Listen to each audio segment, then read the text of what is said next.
Hello అండి. Indian store మనపసంద్‌కి వెళ్ళామండి. Cow ఘీ తీసుకొచ్చాను. లాస్ట్ టైమ్ సాల్టెడ్ బటర్ తీసుకొచ్చాను కదా! దాంతో ఘీ ప్రిపేర్ చేశానండి. అప్పుడు సున్నుండలు చేశాను.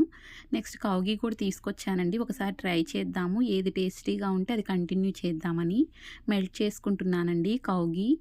దాంతో సున్నుండలు ప్రిపేర్ చేస్తానండి. ఇండియా నుండి వచ్చేటప్పుడు మా మదర్ మినుములు రోస్ట్ చేసి గిర్నీకి వేసి పంపించారండి. బెల్లం కూడా సన్నగా కట్ చేసి పంపించారండి. నేను ప్యాక్ చేసుకొని తెచ్చుకున్నాను. వీక్లీ వన్స్ అలా సున్నుండలు ప్రిపేర్ చేసి పెడతానండి ఒక కంటైనర్‌లో కిడ్స్‌కి. అయిపోయిన వెంటనే మళ్ళీ ప్రిపేర్ చేస్తానండి. ఫ్రెష్‌గా ఉంటుంది కదా! ఘీతో అలా చేసి పెడతాను. ఇంట్రెస్ట్ ఉన్నవారు ఇలా తెచ్చుకోవచ్చండి. కిడ్స్‌కి స్టఫ్ ఉంటుంది. చాలా హెల్తీ కదా! మినుములు హెల్తీ, బెల్లం మంచిదండి. ఘీ కూడా హెల్త్‌కి మంచిది కదా!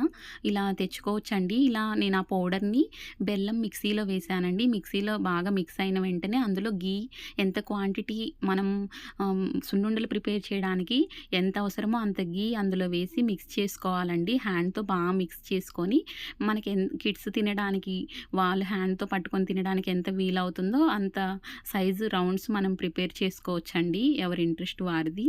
ఇలా బాగా మిక్స్ చేసుకోవాలండి. చూసారా? మొత్తం ఇలా మిక్స్ అయ్యేలాగా మిక్స్ చేసుకొని రౌండ్స్ ప్రిపేర్ చేసుకోవడమేనండి. చేసి ఒక కంటైనర్‌లో స్టోర్ చేసి పెడతానండి. కిడ్స్ వారికి తినాలనిపించినప్పుడు తీసుకొని తింటారు. ఫ్రీ టైమ్ ఉన్నప్పుడు ఇలా ప్రిపేర్ చేసి స్టోర్ చేసి పెడతానండి. ఎవరి ఇంట్రెస్ట్ ఉన్నప్పుడు వారు తీసుకొని తినొచ్చు కదా!